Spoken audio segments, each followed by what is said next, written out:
Ce podcast vous est offert par BMW. Découvrez le futur de la conduite avec la nouvelle BMW iX3. Bonjour à tous, bienvenue dans ce Trendstalk. Nous allons parler de Bruxelles aujourd'hui. Alors Bruxelles qui est en crise politiquement, mais qui économiquement a quand même de belles promesses. Pour ça, on reçoit Thierry Geerts, qui est le CEO de Bessie. Alors c'est l'organe qui représente les entreprises bruxelloises. Vous insistez toujours sur le mot entreprise plutôt que patron. Oui, ne trompe pas. Effectivement. L'entrepreneuriat est important, oui. Voilà, exactement. Et donc, vous êtes évidemment à la tête de cet organe important pour le dynamisme bruxellois. Bon, je suis obligé de commencer par des nouvelles qui ne sont pas toujours réjouissantes parce qu'on est toujours en crise et qu'il n'y a toujours pas de gouvernement et que le budget, on en est quand même encore loin. Est-ce que vous trouvez encore des mots pour décrire ce qui se passe ? Non, mais c'est l'absurdité belge, mais du côté négatif. Magritte fait le côté positif, mais malheureusement notre politique montre le côté très négatif. On a dépassé les 500 jours sans gouvernement. Ça veut dire qu'on arrive très très près de cette date fatidique de 541 jours sans gouvernement. Qui était le record de la crise fédérale. Record mondial sans gouvernement. Et donc aujourd'hui, il semble qu'on va arriver aux 542 jours. Et donc Bruxelles va montrer une vraie bien vilaine figure, ce qui est vraiment désolant parce qu'entre-temps, la capitale est fantastique. Elle se développe. L'hôtellerie fonctionne, l'Horeca fonctionne, les magasins fonctionnent. Je vous invite, tous les éditeurs également en Wallon, je vous invite à aller à Bruxelles et de ne pas écouter ce qu'on vous raconte sur Bruxelles, mais d'aller voir.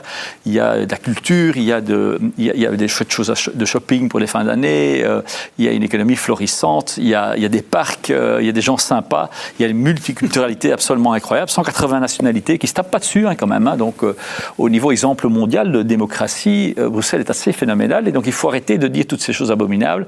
Et la politique ferait bien maintenant d'embrayer le pas et pour qu'on puisse profiter de ces avantages de Bruxelles. Est-ce que vous voyez un peu de lumière ? Alors maintenant, on ne va pas revenir sur tous les épisodes parce que c'est impossible. Il y a moyen de faire un épisode, un soap sur le sujet. Exactement. Ouais.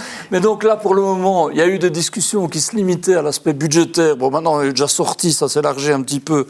On ne sait plus d'ailleurs très bien où on en est. Mais en tout cas, ce qui est sûr, c'est qu'on est à un stade où on commence à parler d'un shutdown budgétaire comme aux États-Unis, c'est-à-dire le risque qu'à un moment, il n'y a plus d'argent. Est-ce que c'est quelque chose que vous craignez ? Est-ce que vous avez des informations particulières à ce sujet-là ? Non, donc il y a clairement des institutions bruxelloises qui sont à court de cash, donc c'est très clair. Et déjà en particulier, qui arrivent par exemple, le SAMU social a clairement dit, écoutez, on ne va pas savoir payer nos employés le mois prochain, ou il faut trouver des systèmes. Et donc alors, en général, un jour avant la date, on trouve quand même le budget pour arriver jusqu'au prochain mois. Mais on peut quand même difficilement demander aux organisations bruxelloises de vivre comme ça au jour le jour, ne pas savoir si on doit oui ou non licencier des employés, des choses comme ça. Donc ça, c'est assez abominable quand même. Oui, on est dans une situation un peu... D'ores et déjà, quoi, parce qu'on parle peut-être d'un shutdown, c'est-à-dire qu'il faudrait faire des choix pour pouvoir payer les fonctionnaires, par exemple, etc. Mais vous dites déjà aujourd'hui, alors, c'est pas général, c'est plutôt organisation par organisation, parce que tous ces financements sont d'une complexité rare. Et donc, c'est pas parce que la région a de l'argent que l'argent arrive au bon moment, au bon endroit. Mais donc, ça veut quand même dire qu'on est très, très fort à la limite. Et donc, quelque part, en 2026, oui, ça va vraiment arriver. Alors, pour regarder de façon positive, ils se parlent déjà. Et pendant 540 jours, ils ne se sont pas tout le temps parlé. Il n'y a pas eu des négociations en permanence. Vous savez, quand vous entendez les négociations au fédéral maintenant, vous entendez des négociations qui durent toute la nuit. À Bruxelles, ils n'ont jamais passé une nuit ensemble à négocier. Mais bon, pour l'instant, au moins, ils se parlent, ils essayent de déterminer un budget, ce qui permettrait au moins de fonctionner en 2026. Mais on est bien d'accord qu'un budget, ça ne suffit pas, puisqu'il dit budget ambitieux, dit aussi choix politique. Et c'est là où ça coince pour l'instant, c'est pour ça que ça dure longtemps. Vous avez, à plusieurs reprises, appelé un gouvernement parce qu'il y a des choix importants à faire en matière de mobilité, de sécurité, d'économie. Oui. Alors, on est face à un état d'urgence, quand même, on peut l'appeler un local, l'état du budget et éventuellement de shutdown, on l'a dit. À Bruxelles, il y a quand même 42 000 personnes qui vont perdre leur allocation de chômage début 2026. Donc c'est dans le cadre de la réforme fédérale. Voilà, c'est ça, c'est un peu un problème partout, mais c'est un problème très très concentré sur Bruxelles. Donc là, c'est quand même une urgence qu'il faut gérer. Et puis, il y a quand même la sécurité qui part en sucette, si je peux me permettre l'expression. Alors, soyons relatifs, par rapport à d'autres capitales européennes, Bruxelles est toujours plutôt bien lotie, mais par contre, ça part de la mauvaise direction. Il y a quelques années, Bruxelles était nettement plus sécure que Londres ou Paris, et aujourd'hui, ça part dans la mauvaise direction, et donc il est grand temps d'intervenir, et pour ces trois domaines, ça, c'est vraiment des urgences. C'est pas qu'on peut attendre en 2026 de faire un gouvernement, il faut attaquer tout de suite, indépendamment de la gestion générale, de réviser nos structures qui sont beaucoup trop compliquées, très onéreuses, et le Bruxellois qui tout le monde fait mérite quand même d'avoir une meilleure gouvernance. Est-ce qu'il y a déjà un préjudice pour les entreprises aujourd'hui? Alors vous allez me dire, on ne sait pas toujours le chiffrer, c'est plus quelque chose lié à l'ère du temps qui n'est pas nécessairement positif, à des dossiers qui sont bloqués, etc. Ouais. Mais est-ce que vous le mesurez? Alors il y a un paradoxe. Pour beaucoup d'entreprises bruxelloises, tout va très bien. Grosso modo, n'oubliez pas, j'ai eu des journalistes internationaux qui m'ont posé la question, tiens, 500 jours sans gouvernement, je les ai envoyés à la guerre en disant, c'est no news pour vous. C'est vrai. Au niveau international, c'est comme si l'île n'avait pas de bourgmestre. Soyons clairs, il y a quand même un État fédéral qui fonctionne, il y a 19 communes qui fonctionnent, il y a la communauté, il y a la Fédération Wallonie-Bruxelles qui fonctionne, la communauté flamande qui fonctionne, où les écoles fonctionnent, les entreprises fonctionnent, sont ouvertes, tout le monde bosse, tous les navetteurs viennent travailler, et donc Bruxelles est en pleine effervescence aujourd'hui. Par contre, pour quelques instances bruxelloises, c'est dramatique. C'est-à-dire, par exemple, les gens de première ligne pour aider les sans-abri sont dépendants directement de cette petite couche qui est la région bruxelloise. Et donc, pour eux, c'est vraiment dramatique. Et pour certaines entreprises, comme par exemple le bâtiment, les primes à la rénovation sont à l'arrêt. Mais même les gens qui n'ont pas besoin de la prime se disent « Ouais, mais si j'attends, probablement qu'en 26, il y aura une prime. » Et donc, tout le monde attend. Ça veut dire que le secteur de la rénovation est à l'arrêt. Il y a encore d'autres problèmes. Il y a des domaines très plus particuliers. directement... Il y a des chantiers qui sont à l'arrêt ou des chantiers urgents qui ne sont pas attaqués. Il y a des hôpitaux qui sont dans des situations dramatiques de ne pas être sûrs de pouvoir se financer en 2026. Donc, il y a plein de choses dramatiques. Mais, une fois de plus, si vous êtes auditeur wallon, Bruxelles fonctionne, tout est ouvert, pas de souci. Et l'image de marque, depuis que vous êtes arrivé, vous insistez beaucoup, à juste titre d'ailleurs, sur le fait que Bruxelles est une capitale de diplomatie, c'est un endroit, un carrefour où il y a énormément de diplomates, mais aussi de lobbies, de médias, de toutes sortes de choses. C'est important pour Bruxelles. Est-ce que ça, vous sentez que l'image se dégrade? Le fait que le journaliste appelle, ça veut quand même dire quelque chose. S'il y a no news. Mais... C'est inquiétant. Donc on devrait, après ce que Trump a dit sur Bruxelles, on devrait justement dire, voilà, c'est le premier hub mondial au niveau diplomatie, avant Washington. Donc, quand même pas n'importe quoi. Il y a l'image de l'Europe derrière vous, c'est absolument phénoménal. C'est ça l'image. La plupart des gens dans le monde entier connaissent Bruxelles avec cette image d'Europe, le centre de décision. Et donc, tout mauvais message qu'on envoie vers le monde extérieur, c'est juste très mauvais pour Bruxelles, mais c'est très mauvais pour la Belgique. Et c'est même mauvais pour la démocratie européenne, parce que quelque part, ça décrédibilise la démocratie européenne. Et donc, je trouve que c'est surtout un arrêt-qui-rit de la classe politique bruxelloise, parce qu'aujourd'hui, on prouve que ça fonctionne relativement sans eux, et le gouvernement national est là, les gouvernements régionaux sont là, et donc, quelque part, on va finir par se poser la question, oui, mais enfin, en fait, si on faisait sans eux... à quoi servez-vous? Oui, à quoi servez-vous? Et donc, ça c'est bizarre, parce qu'ils prétendent ne pas s'entendre parce qu'ils veulent défendre Bruxelles, mais au fait, clairement, ils sont en train de casser Bruxelles, mais d'abord, en premier lieu, eux-mêmes. Et le statut de la région, quelque part, parce que c'est... Oui. Tous ceux qui se sont dit, au fait, il ne faut pas une région pour Bruxelles, finissent par avoir raison. C'est ça. Et c'est très dommage, parce qu'il y a beaucoup de choses à faire sur la région. Et il y a énormément d'atouts. Donc, c'est une terre fertile qui demande un fermier qui l'exploite. Et donc, c'est vraiment dommage qu'ils ne peuvent pas s'entendre là-dessus. Alors, on a la dernière chose qu'on a dit, écoutez, ça suffit, fin de la récréation, on les met en conclave. Ça veut dire qu'on enferme tous les partis politiques dans un hôtel bruxellois et ils peuvent en ressortir quand ils auront un accord de gouvernement. C'est la bonne idée. Et ils sont déclarés d'accord à un congrès la semaine passée, donc on va essayer d'appliquer ça. Donc on cherche un hôtel. Donc on va essayer de mettre ça en place. Oui, on cherche littéralement un hôtel. Mais le paradoxe, c'est que les hôtels bruxellois sont pleins parce que Bruxelles fonctionne. Et donc trouver 20 chambres pour enfermer nos amis politiciens, ça semble être compliqué, mais voilà, on n'a pas abandonné. C'est magnifique. Donc ça pourra arriver prochainement qu'on les enferme. Après, ils devront faire ce qu'ils ont promis. Sur scène, ils ont dit on est d'accord avec le conclave. Maintenant, il faudra qu'ils passent encore à l'acte. Mais on pourra tester ça que quand on aura un lieu. Donc voilà, auquel nous en sommes aujourd'hui, c'est d'offrir effectivement cette possibilité. Et donc vous jouez quelque part un peu les médiateurs, d'une certaine manière. Écoutez, je crois qu'à un certain moment, chacun à Bruxelles qui a une certaine responsabilité doit aider à trouver une solution. On est d'accord que politiquement, c'est compliqué. Il y a des règles institutionnelles qui sont compliquées. L'électeur a vraiment mis des cartes compliqué. Ceci dit, tout le monde qui participait aux élections connaissait les règles du jeu avant de rentrer. Mais je pense que c'est notre rôle pas de décider à leur place. Nous ne faisons pas de politique, nous sommes neutres au niveau politique. Par contre, quand on peut donner des solutions créatives ou aider avec des choses pratiques, je crois qu'on doit absolument le faire.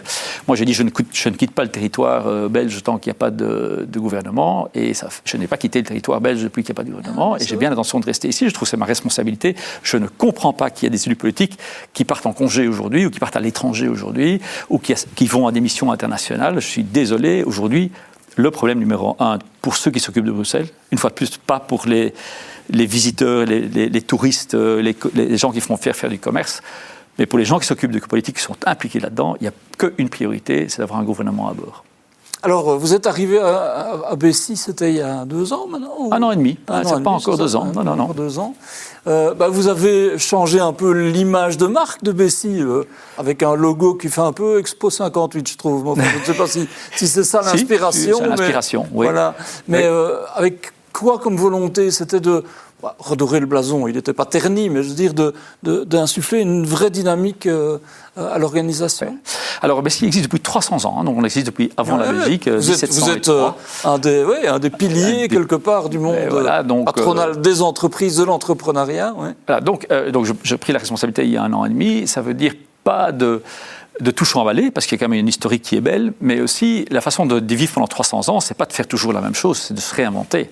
Et donc, ce qu'on fait pour l'instant, c'est réinventer Bessy à l'ère de l'intelligence artificielle, du numérique, mais aussi dans notre nouveau rôle, qui est de, effectivement, redorer l'image de Bruxelles, plus que être uniquement le syndicat des patronats, ça n'est pas très intéressant, mais de développer l'économie, développer l'entrepreneunat, valoriser les belles histoires. C'est ça. Et donc, on a créé un blason, c'est pas un logo, c'est un blason, parce que je pense que on a une ASBL uniquement financée par nos membres, on n'a pas de subside, donc on défend le blason des entreprises à Bruxelles. Et effectivement, on a pris l'étoile pour la zone métropolitaine de Bruxelles, pour laquelle il n'y a pas de logo au fait aujourd'hui, parce qu'il y a le logo de la région, il y a le logo de Bruxelles-Ville, il y a l'Atomium qui est un peu le logo national. Et donc, l'étoile, c'est un peu open source. Tous ceux qui veulent s'associer à la grande région de Bruxelles, la fierté de Bruxelles, peuvent utiliser l'étoile. Et ça veut dire quoi derrière, que vous initiez pas mal de nouvelles initiatives, que vous prenez de nouveaux membres par la main? Comment ça se passe, en fait, pour vous, concrètement? Alors, c'était aussi de redéfinir ce que Bessy fait, au fait. Et on a défini ça en 3 mots. Excusez-moi, c'est en bel anglais, comme il se doit. Voice, connect and serve. C'est-à-dire, on représente les entreprises par rapport aux politiques, mais aussi dans les différents organes que Bruxelles compte. On siège en 50 conseils d'administration pour défendre les intérêts de l'économie bruxelloise. Connect, c'est connecter les entreprises, c'est le networking traditionnel, mais c'est littéralement aussi faire des connexions. Il y a une entreprise qui a une question et on la connecte parfois à l'étranger. On a connecté ce matin une entreprise avec quelqu'un au Brésil pour un problème spécifique. Et alors, en dernier lieu, c'est une panoplie de services, des formations, des locations de salles, des documents à l'export, etc. Et donc, de bien clarifier ça. La représentation, la connexion et le service. On a plein de nouveaux membres, c'est une bonne nouvelle, donc il y a un essor positif, parce que nous n'avons pas, on représente 35 000 entreprises et en fait on défend 135 000 entreprises sur Bruxelles. Malheureusement, pas toutes les entreprises que toi sont prêtes à payer leurs cotisations pour faire ce travail-là. Et donc on veut convaincre plus d'entreprises de rejoindre le mouvement quelque part, parce que si on a plus d'entreprises qui soutiennent notre travail, on va pouvoir faire des choses plus utiles pour Bruxelles, de travailler avec plus de moyens pour défendre les intérêts économiques, mais aussi pour redorer le blason de Bruxelles, qui en a besoin, avec des atouts fantastiques. J'ai oublié de dire que vous aviez été directeur de Google Belgique avant ça. Donc c'est une fibre particulière quand même, j'imagine, très, très en phase avec l'ère digitale, numérique, avec l'intelligence artificielle peut-être. Est-ce que ça veut dire que ça vous inspire dans tout ce que vous exprimez là ? Oui, parce que grâce à Google, j'ai appris plus en détail tout le monde du digital et l'intelligence artificielle. Donc, je veux apporter ce. Vous avez écrit des livres, d'ailleurs. Vous avez écrit des livres sur tout ce que ça peut apporter de positif pour la société. Ouais. Donc, mais ça ne veut pas dire que je crois en monde pur digital. Je pense à un vrai monde qui est un monde physique où on se rencontre. On est ensemble dans le studio et c'est une bonne chose. On continue à aller au restaurant et c'est une bonne chose. Par contre, on utilise plein d'outils digitaux et on ne prend plus un avion pour 1 heure de réunion. On va en vidéoconférence. Mais je pense qu'il est grand temps que les entreprises bruxelloises s'accélèrent sur cet élément de digitalisation. On est en pleine transformation du numérique avec l'intelligence artificielle. Ça nous permet de gagner énormément d'efficacité. Et on en a bien besoin puisque notre coût salarial en Belgique est quand même largement plus élevé qu'à l'étranger. Et donc, s'il y a moyen de gagner en efficacité, c'est idéal pour une économie qui a en général des coûts salariaux élevés. Ce qui se passe aujourd'hui, c'est un peu le contraire. On est un peu en retard sur l'intelligence artificielle. Ça veut dire que nos concurrents dans le monde entier, mais aussi simplement nos voisins, commencent à utiliser ces technologies et sont plus efficaces que nous. Mais si on est et plus cher en coût horaire et moins efficace, là, on a un gros problème. Il ne faut pas oublier qu'on a un peu raté le tournant précédent. Si on parle de l'e-commerce, par exemple, on a trouvé en Belgique que ce n'était pas nécessaire, que c'était trop compliqué. Certains présidents de partis ont exprimé ça. Voilà, etc., qu'il ne fallait pas faire, etc. Conclusion, 70% de l'e-commerce en Belgique se passe via des sociétés étrangères. Beaucoup aux Pays-Bas Beaucoup de Pays-Bas. Ouais. Beaucoup de Pays-Bas. Et ils ne sont pas plus intelligents que nous, ils ont les mêmes moyens que nous. Il n'y a pas de raison qu'on achète des produits sur les plateformes hollandaises. Enfin, si, on peut le faire. Mais alors, on doit aussi vendre nos produits aux Hollandais, ce qu'on n'a pas fait assez souvent. Or, on est bilingue en Belgique, donc on pourrait exporter dans tous les Pays-Bas et toute la France et au Canada. C'est le contraire qui est arrivé. Et donc, voilà, on a tendance à prendre les tendances un peu tard en Belgique. On a commencé avec l'e-commerce quand il y a eu Corona, c'est trop tard. Et donc, il faut se mettre à l'intelligence artificielle, pas au moment où on se rend compte que nos modèles ne fonctionnent plus ou que c'est plus rentable. Il faut commencer maintenant et tout de suite. Et Bruxelles a une carte à jouer là-dessus ? Je pense qu'on doit devenir les champions de l'implémentation de l'intelligence artificielle. On n'a pas développé l'intelligence artificielle, c'est dommage parce qu'on a un peu inventé dans les années 60 et 70. Oui, c'était fameux, le Paul Hotelet aussi. Enfin, il y a déjà eu pas mal de la VUB était énormément précurseur sur l'intelligence artificielle. Moi, en 88, en AVUB, j'avais un cours d'intelligence artificielle quand même, donc c'est assez fantastique. Mais bon, c'était un peu trop tôt. Et puis alors, au lieu de se dire on va développer ça au niveau économique, on a continué à faire ça de façon académique. Et c'est les Américains et les Chinois qui ont développé ça au niveau économique. Mais ce n'est pas tellement grave, parce que ceux qui développent la technologie, on prend des énormes risques et ça coûte des milliards. Par contre, implémenter la technologie, en prendre les fruits, ça, on peut faire. Et c'est ce qu'on a fait avec l'électricité. On est en 4e révolution industrielle. À la 2e révolution industrielle, Bruxelles a implémenté l'électricité mieux que les autres, plus rapidement que les autres, alors que c'était, grosso modo, le Google de l'époque, c'était General Electric. Donc, il ne faut pas non plus être au centre de la technologie pour pouvoir en bénéficier. Donc, aujourd'hui, disons-nous, en tant que Bruxelles, écoutez, on est quand même un centre rendez-vous mondial, utilisons la technologie disponible, mais arrangeons-nous pour être en avance sur l'implémentation de ces technologies et faisons ça avec des règles européennes de démocratique, plutôt que d'être demain dépendant des modèles chinois ou autres. Amazon et Google ont annoncé récemment des investissements en Belgique, c'est quand même une bonne nouvelle. Ça veut dire que peut-être il y a quand même une dynamique qui change par rapport à ça, qui peut profiter aux 3 régions du pays. Ouais. D'ailleurs, et je pense que ça, c'est typique de l'économie belge. L'économie chimique en Belgique, c'est principalement des investissements étrangers. Dans la révolution informatique, IBM avait investi énormément en Belgique, Deutsche Laüp, c'était le siège d'IBM en Belgique, c'était quand même assez fantastique. Donc on est une terre où les sociétés du monde entier investissent, c'est une bonne chose, et heureusement ça on continue à faire dans l'ère du digital. Je rappellerai aussi que la puce électronique qui est la base de toute cette révolution est développée à Louvain pour le monde entier. Donc le centre de recherche mondial sur la nanotechnologie pour la prochaine puce, c'est à Louvain. Et donc on n'a pas à rougir, mais il ne faut pas penser qu'on va pouvoir faire ça de façon souveraine, que la Belgique peut être complètement indépendante au niveau digital, c'est malheureusement faux, ou heureusement, si on est une personne du monde.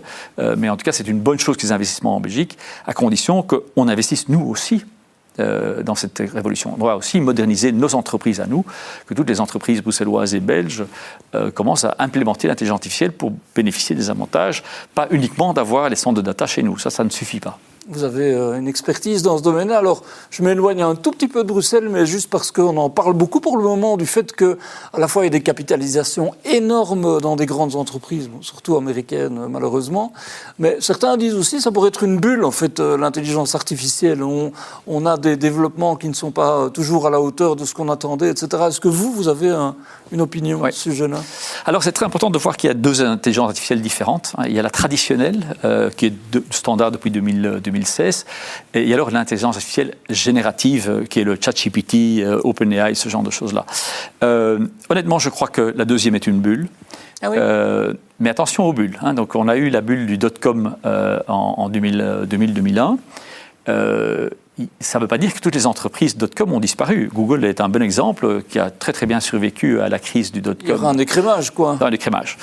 Et donc, il va y avoir un écrémage au niveau de l'intelligence artificielle générative, parce que ça coûte très cher au niveau du calcul informatique, et pour l'instant, c'est offert gratuitement aux consommateurs. Ça ne va pas continuer à tenir. Et le modèle n'est pas tenable comme ça. Oui. Aujourd'hui, les différents acteurs là-dedans veulent absolument prendre des positions, sont prêts donc à offrir des services coûteux gratuitement à beaucoup de gens pour prendre des positions.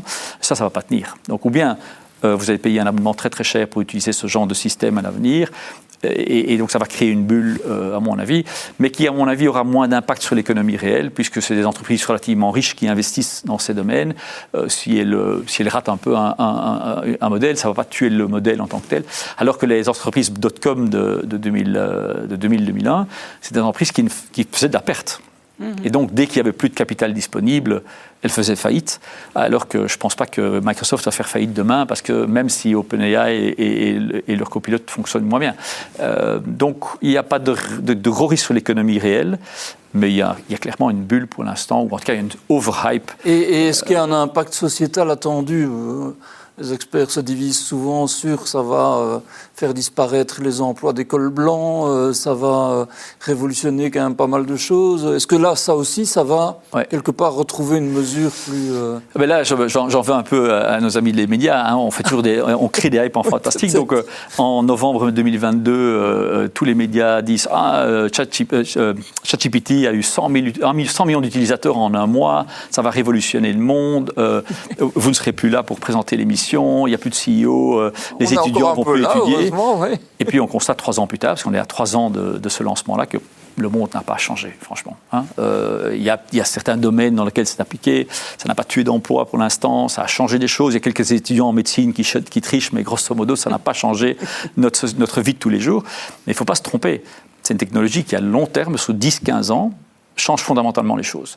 Mais on se trompe toujours à court terme, et on surestime à court terme et on sous-estime à long terme. C'est ça, donc il faut quelque part embrasser ça aujourd'hui pour regardez le long terme. Le smartphone, quand j'ai commencé à travailler chez Google, c'était l'avenir sera au smartphone. Les gens m'ont pris pour un dingue, parce qu'on était en 2011, et alors tout le monde disait oui mais non, ça ne va pas servir à ça. Aujourd'hui, une banque qui n'a pas d'application smartphone, elle n'est plus là. Hein. Donc une fois de plus, mais ça n'a pas été en 2012 que tout faut changer. C'est ça, il faut préparer, il faut l'intégrer de manière intelligente, pas en football panique, comme on dit, mais plutôt... Et donc, beaucoup d'entreprises se sont dit « Ah, c'est le hype », qui ont commencé à travailler là-dessus, puis se sont rendus compte que ça ne fonctionnait pas. Et donc, aujourd'hui, on a arrêté de le faire. Ça, c'est très, très dangereux. Il faut, au contraire, aujourd'hui, il faut expérimenter, il faut former ces gens, il faut commencer à l'utiliser. Mais l'impact macroéconomique sera là dans 10 ans.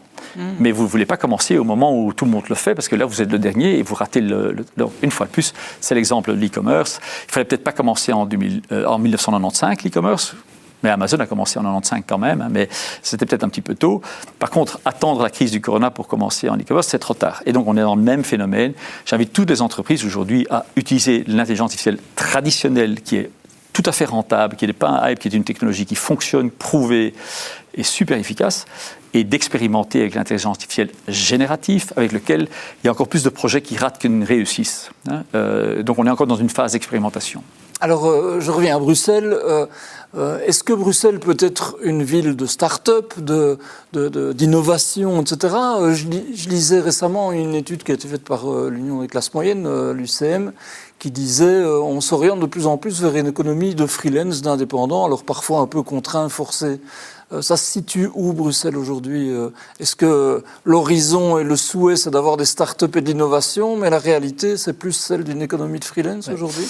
Non, je pense que c'est vraiment une mauvaise vision de Bruxelles. Bruxelles, c'est la plus grande diversité au niveau humain, je vous l'avais déjà dit, au niveau culture, mais c'est aussi la diversité au niveau du type d'entreprise. Et nous avons des multinationales internationales qui sont installées, des organisations mondiales qui sont installées, vous avez des start-up et des scale-up beaucoup, mais il n'y a pas un domaine dans lequel on excelle. Il n'y a pas un domaine où Bruxelles, capitale de la biotech, ce n'est pas le cas. Bruxelles est la capitale des gouvernements, des lobbyistes et aussi de la GovTech, la technologie autour des gouvernements. Par contre, il y a une énorme diversité de types d'entreprises. Et donc, oui, on voit l'émergence d'indépendants qui offrent leurs services un peu partout. Mais ce n'est qu'une partie du tableau, une petite partie. Et c'est normal, dans la plupart des capitales, ça émerge. Et naturellement, la technologie de vidéoconférence le permet, c'est-à-dire que vous pouvez habiter à Bruxelles et travailler à Dubaï. Ce matin, j'ai travaillé avec quelqu'un qui était à Dubaï. Voilà, c'était une Belge multilingue installée à Dubaï. On a très très bien fonctionné, on va faire le projet ensemble. Donc il y a pour certains projets, on n'a pas besoin d'être toujours physiquement au même endroit. Et donc ça donne cette possibilité d'émergence d'un nouveau type de travail. Mais c'est vraiment pas spécial ou particulier de Bruxelles.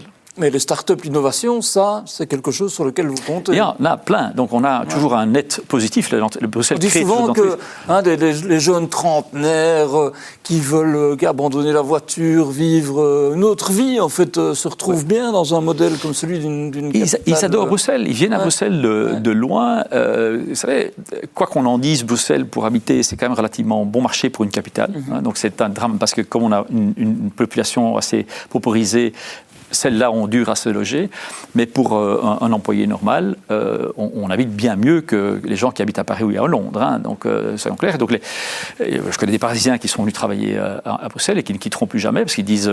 il y a une qualité de vie malgré tout qui est absolument incroyable. On ne perçoit pas toujours, en fait. Ouais. Et alors, pour des talents, le fait de pouvoir prendre un TGV et d'aller à Londres, à Paris ou à Amsterdam pour faire des réunions internationales ou pour faire du tourisme, c'est absolument final. Donc, on parle toujours des problèmes de mobilité à Bruxelles. Et il y en a sur place, surtout pour les navetteurs.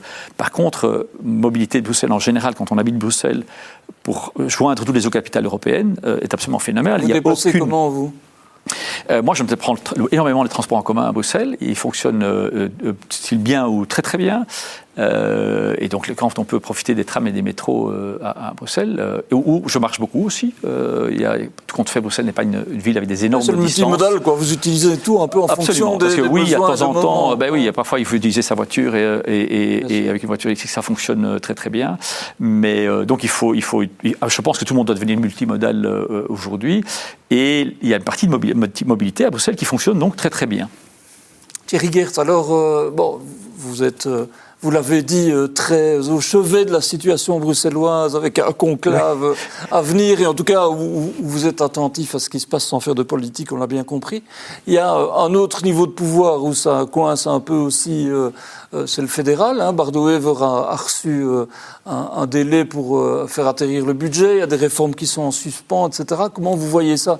Vous dites, en fait, il se passe là quelque chose qui est aussi fondamental pour les entreprises, il n'a pas le droit d'échouer. Alors là, pour faire ça, on s'associe avec la Fédération des entreprises, VOCA et ACT. Donc là, vous travaillez ensemble, pour parler ensemble. Oui, voilà, pour mettre les bons accents. Là, il est vraiment très important que le gouvernement ne tombe pas. Parce que ce serait une image désastreuse, je pense. On peut être d'accord ou pas d'accord avec certaines choses que le gouvernement fait, mais avoir un gouvernement à bord, c'est quand même dans ces temps relativement incertains. Vous savez, pour une entreprise, un entrepreneur aujourd'hui, toute la situation géopolitique dans le monde, c'est pas évident. Dans le temps, on pouvait exporter vers les États-Unis, tout le monde trouvait ça sympa. Maintenant, c'est un peu difficile. La Chine, à un certain moment, on était des champions si on exportait vers la Chine. Maintenant, ça devient compliqué. La Russie, on n'en parle même pas.